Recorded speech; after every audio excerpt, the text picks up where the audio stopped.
Are you wondering what is the difference between the Tim Holtz design ruler and the everyday rulers we find at our craft stores, discount stores, and even the ones given away as promotional items?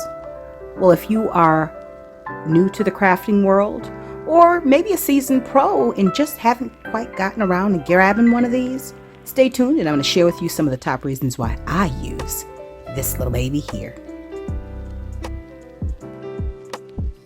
Welcome back to Livie's Lovelies, your inspirational craft channel, and I'm your host, Fam the Fabulous. For more ideas, inspiration, swaps, and challenges, click the link in the description below to join our craft community, The Maker Exchange, on Facebook. Welcome back, welcome back, welcome back, all my artists, creatives, crafters, and makers. Welcome back to the Lovely Lab. Now, today I'm sharing with you some of the top reasons I use this Tim Holtz ruler more so than any other tool in my craft arsenal. And by tool, I mean scissors and all of those things. Rulers, marker, I use it every day. And I'm going to show you why and how. Okay. So let me start off by saying that all rulers are not created equal. And by that, I mean, at first glance, we think that these are all 12-inch rulers. They're not. They are 12-inch rulers, but they are not all the same length, as you can clearly see. So you have this ruler. Let's line them up. This ruler is a little bit longer than this ruler, and that ruler is a little bit longer than the Tim Holtz ruler. Okay, let me make that clear for you. Okay, so this is what we have. Now that may not be a big thing for most, but let me show you what can happen very easily in your craft space. So you say, oh, I need to mark this at 2 inches in, and you're in the zone and you're creating on the fly and you're making a card or whatever, and you say, I'm going to mark it 2 inches in. You pick up your ruler, you drop it down, you marked the 2 inch, and you say that that's 2 inch. Well, let's say you do that with this ruler. I'm going to do 2 inches. And you mark 2 inches. Well, that's where this one is. Pick up the Tim Holtz ruler. We start at the very edge, just like we did with the others. But this is where that 2 inches is. All rulers are not created equal. The problem with it is that, as you can see, this ruler starts its 1 inch mark further in. And it's not at the edge. So the 0 mark is not at the edge of the ruler. Neither is this one. But the Tim Holtz ruler does. So right off the bat, you'd have to concentrate a little harder. You'd have to remember which ruler you have to know, that you actually have to line it up properly. But when you're in the zone, sometimes you're not paying attention to all those things. You're just really trying to make sure you get the 2 inches in and so on and so forth. So this is an exact 12-inch ruler. It's exactly 12 inches. And that's important because once you go 2 inches from here and then you add another 3 inches there, you're already off if you're using the same ruler. You're off by a large amount. And if you're talking about cutting fabric off of, to sew with, you can't get that extra 1/8 of an inch back, and 1/8 of an inch is sometimes just what you need for a hem. Nevertheless. All right, so let's move on to another feature. Okay, let me show you something that's everybody notices, but it's not always, we take it for granted. This has a hole, that has a hole. This does not have a hole. This hole allows you to hang this up out of your way. It's clear, so it can get easily lost. You don't want that shoved around on your desk underneath things because you ain't going to never find it. So having a hole here means that you can hang it up, have it conveniently stored away, and always have a place for it and put it back there every time you're done with it. All right. So now let's see. The feature that I love the most is one of the features, I should say, is the centering, the zeroing feature. So what do you use this for?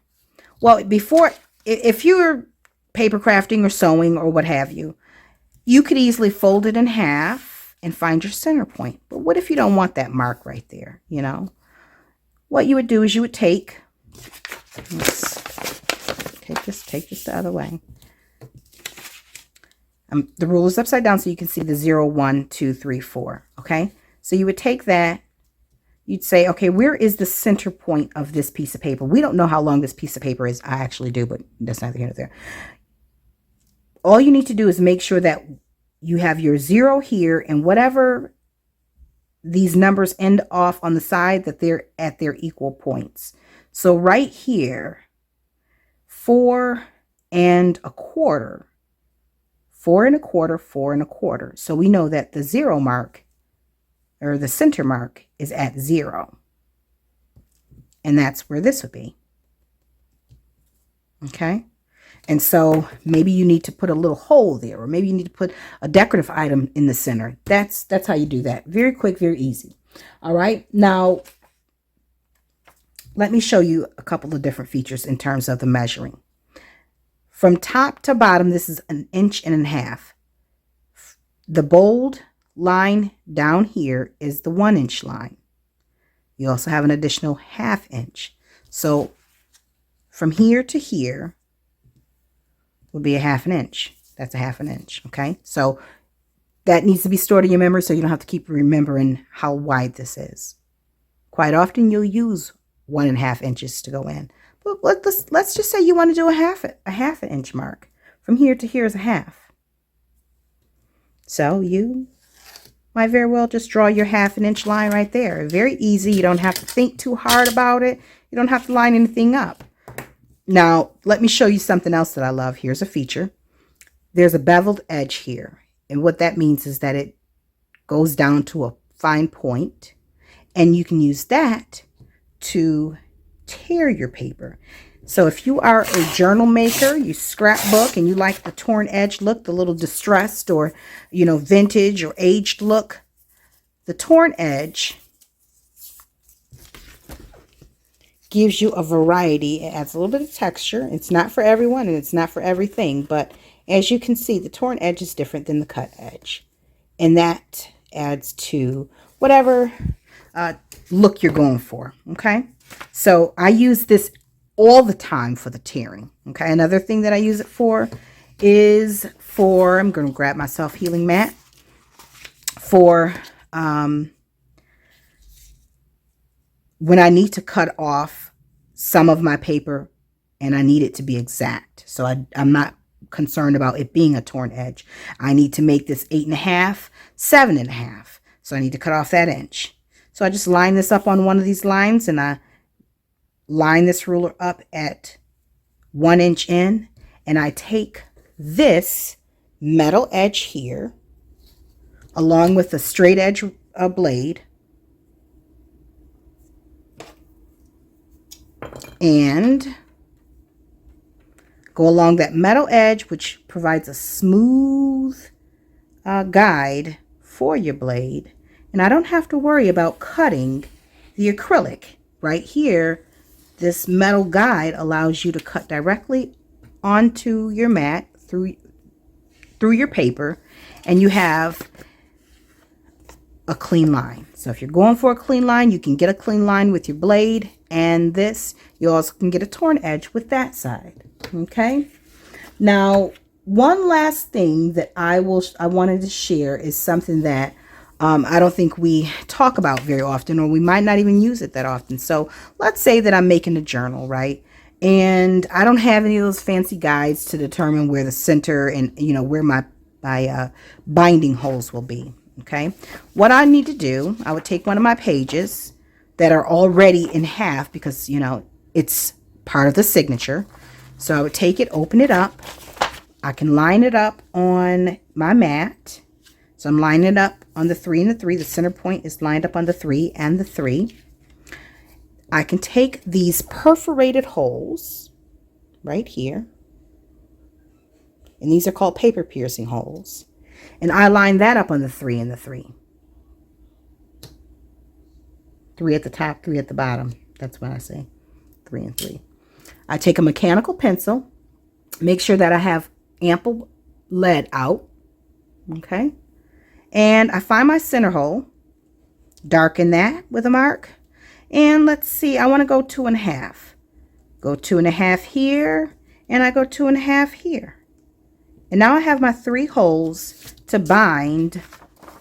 Once I have the 3 holes, now you can also just use that and use your needle and actually pierce through. So you would do the same thing, line it up on the 3 and the 3. Go 2 and a, was it 2.5? I think it was.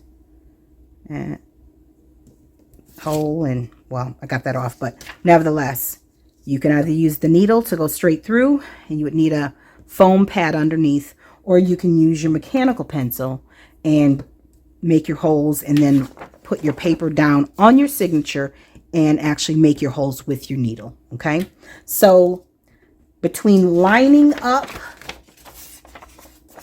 and spacing things correctly, having a nice cut guide for your blade, having a nice beveled edge to tear with, having an exact measurement from right off the start, a hole you can hang it up with, and a center finder. This ruler is used every day that I craft, okay? And so I hope this has helped you determine whether or not this is a good tool for you. If this is something that you can add to your craft tools arsenal and maybe consolidate a few of your tools with this, that'd be great. You can free up some space and have more room to add some more supplies. Now, with that being said, I want to thank you all so much for watching. If you enjoyed this video, stay tuned for more reviews, more top 10s, and so on and so forth. And don't forget to like and subscribe to the channel if you actually found this useful. And for those who are returning subscribers, thanks so much for continuing to support the channel and for sharing the wealth of knowledge that I share with you. Now, until we're back here together on Patreon and YouTube, my friends, stay encouraged, stay blessed, stay creative and crafting. Bye for now. If you enjoyed this video, go ahead and give it a thumbs up. Hit subscribe to join the crafty community and be sure to click the bell for notifications of new uploads. Thank you so much for watching. Now stay tuned for more from Livie's Lovelies, your inspirational craft channel. Bye for now.